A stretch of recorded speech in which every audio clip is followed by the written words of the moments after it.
किसी ने बड़े कमाल की बात कही है कि जीवन के रण में खुद ही श्री कृष्ण और खुद ही अर्जुन बनना पड़ता है। रोज अपना ही सारथी बनकर जिंदगी की महाभारत से लड़ना पड़ता है। नमस्ते दोस्तों, मेरा नाम है आरजे कार्तिक। आपका स्वागत है एक नई कहानी में। कहानी शुरू होती है एक बिजनेसमैन से जो अपने बिजनेस को लेकर के काफी चिंता किया करते थे कि क्या होगा आने वाले में, कल में कैसे काम आगे बढ़ेगा, बच्चा संभाल पाएगा नहीं संभाल पाएगा। उनका एक लड़का था, वो लड़का काफी बार कहता था कि पापा मुझे मौका दो, मुझे भी बिजनेस करना आ गया है, मुझे भी एक बार संभालने दो। लेकिन वो व्यक्ति कभी मौका नहीं देता बच्चे को। एक दिन इस बिजनेसमैन को दिल का दौरा पड़ा, हार्ट अटैक की वजह से हॉस्पिटलाइज्ड हुआ, अस्पताल में भर्ती था। बच्चा दौड़ करके पहुंचा, देखा पापा एडमिट हैं। डॉक्टर्स ने कहा कि अब थोड़ा पहले से ठीक हैं, धीरे धीरे रिकवर होंगे। इस लड़के ने अपने दोस्त को कॉल किया कि भाई आजा, मेरे पापा एडमिट है। और ये दोस्त आ गया, उसने पूछा क्या हो गया पापा को, सारी बात हुई। उसके बाद ये जो बिजनेसमैन का लड़का था, इसने कहा चलना बाहर चल के आते हैं, बहुत देर हो गई इधर। अस्पताल से जब बाहर निकले तो एक आइसक्रीम वाला दिखाई दिया। बिजनेसमैन के लड़के ने कहा कि भाई आजा आइसक्रीम खाते हैं। वो लड़का चौंक गया जो दोस्त था कि यार क्या पागलपना चल रहा है, पापा अंदर भर्ती हैं, ये आइसक्रीम खा रहा है। आइसक्रीम खरीदी, उसके बाद खाने लगे। तो वो जो दोस्त था उससे रहा नहीं गया, उसने पूछ लिया इस लड़के से कि भाई समझ नहीं आ रहा है तुम्हारे बिजनेस का क्या होगा, आने वाले कल में तेरे पापा एडमिट हो गए हैं, उनकी तबीयत ठीक नहीं है, दिल का दौरा पड़ा है, हार्ट अटैक हुआ है, तू यहाँ आइसक्रीम खा रहा है, मुझे समझ ही नहीं आ रहा। वो जो लड़का था उसने जो बात कही वो ध्यान से सुनी। उसने कहा कि मुझे मालूम है तो ये सोच रहा हो कि मेरे पापा एडमिट है और आइसक्रीम चल रही है, मजे चल रहे हैं। नहीं, मैं भगवान श्री कृष्ण का बहुत बड़ा भक्त हूं और उनकी दो बातें हमेशा जिंदगी में याद रखता हूं। पहली बात जो हम सबको मालूम है कि काम करना है, फल की चिंता नहीं करनी है। तो जो होगा देखा जाएगा, मैं अपने काम पर फोकस करूंगा, बिजनेस भी अच्छा चलेगा। दूसरी बात, मैं तुम्हें कहानी सुनाता हूं, समझ में आ जाएगी।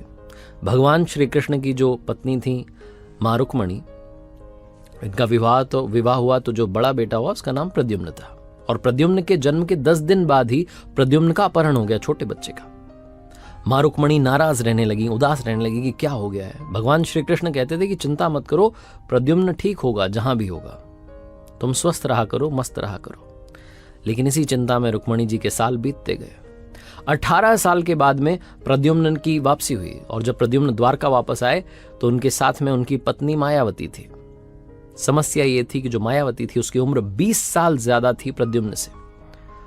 मां रुक्मणी पहले तो खुश हुई कि बच्चा आ गया, फिर दुखी हुई कि इतनी बड़ी लड़की शादी करके आ गया। भगवान श्री कृष्ण के पास गई और जाकर कहने लगी कि क्या हो गया है। भगवान श्री कृष्ण ने कहा कि जो हो गया है उसको स्वीकार कर लो, चिंता मत करो। लेकिन मां रुक्मणी कह रही थी कि बड़ी लड़की से शादी कर ली, यही मिली थी, ये वो पता नहीं बहुत सारी बातें। वो स्वीकार नहीं कर पा रही थी, उदास हुए जा रही थी, दुखी हुए जा रही थी। 1 साल 2 साल समय बीत रहा था, लेकिन अंदर ही अंदर वो बात उनको कचोटती रही। 8 साल के बाद में रुक्मणी जी ने स्वीकार कर लिया कि प्रद्युम्न ने जो शादी करी वो ठीक है, ज्यादा चिंता करने की जरूरत नहीं है। उस शादी को उन्होंने स्वीकार कर लिया।